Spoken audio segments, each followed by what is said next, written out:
Hi everybody, it's John with Sound Source Music, and today I'm going to show you how to change the strings on your guitar. We'll begin by grabbing our string winder and removing one string at a time.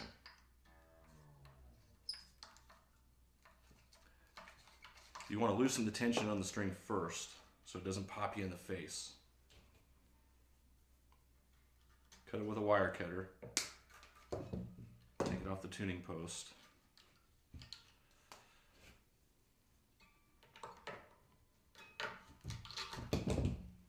And then the string will come out the back side of the guitar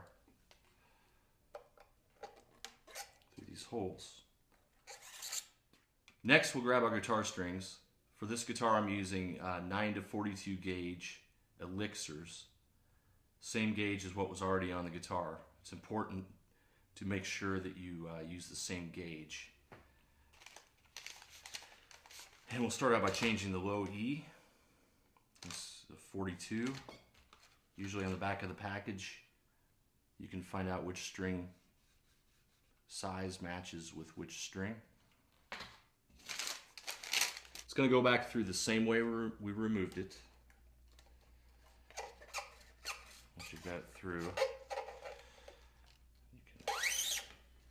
can pull it through.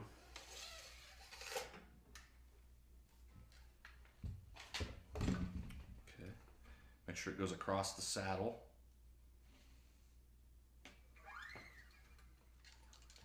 And we'll take it across through the nut slot.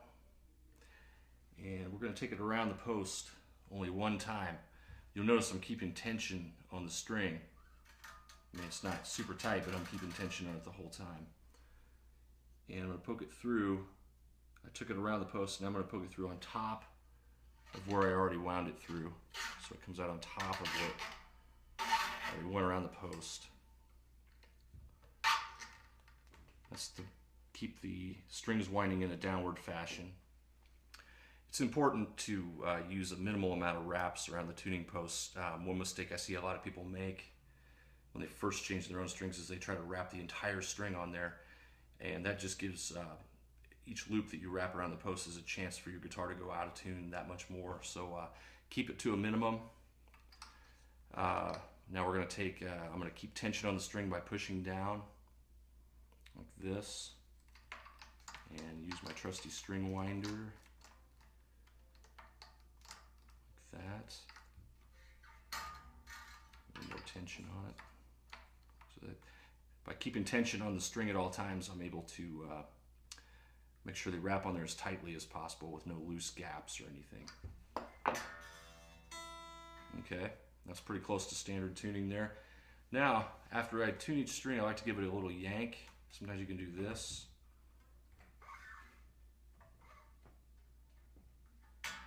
And you'll notice it went out of tune again. And you'll want to repeat that process until it holds tune. This is very important. Yeah, that's close enough for now. We can double check it with a tuner later on. We just want to get it rough for now. Now we'll go through and we'll repeat the process for all 6 strings.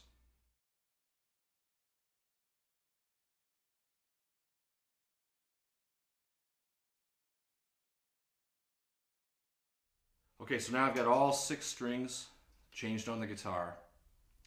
I've changed them one at a time. That keeps equal tension on the neck so you don't have a drastic change in the amount of tension that's put onto the neck.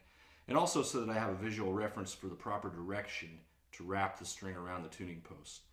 And again, I want to reiterate, you want to put a minimum amount of windings on there. If you take a close look, you'll notice that the strings that I've wound on here have usually anywhere between 1, 2, or 3 windings on there. And that should be about all you need as long as you get them on there tight.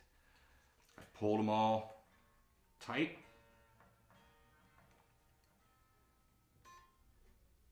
I've stretched all the strings so that they will hold tune. I've done this about 3 or 4 times on each string.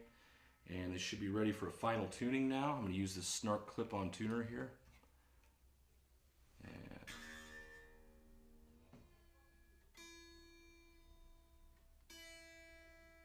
Okay, I've tuned them all. I'm going to go through and stretch them one more time.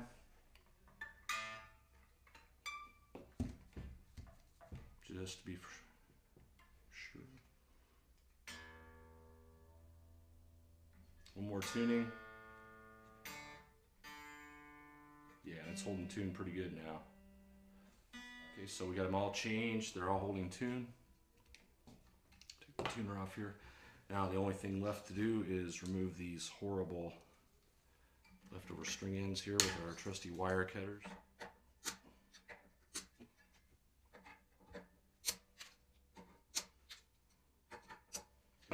When you're done, make sure you clean up your mess, because these things are like little needles that will poke you in the skin or get stuck in your mom's vacuum cleaner or who knows what. So it's definitely a good idea to throw these away immediately after you're finished. And that's how you change strings on an electric guitar. Thank you.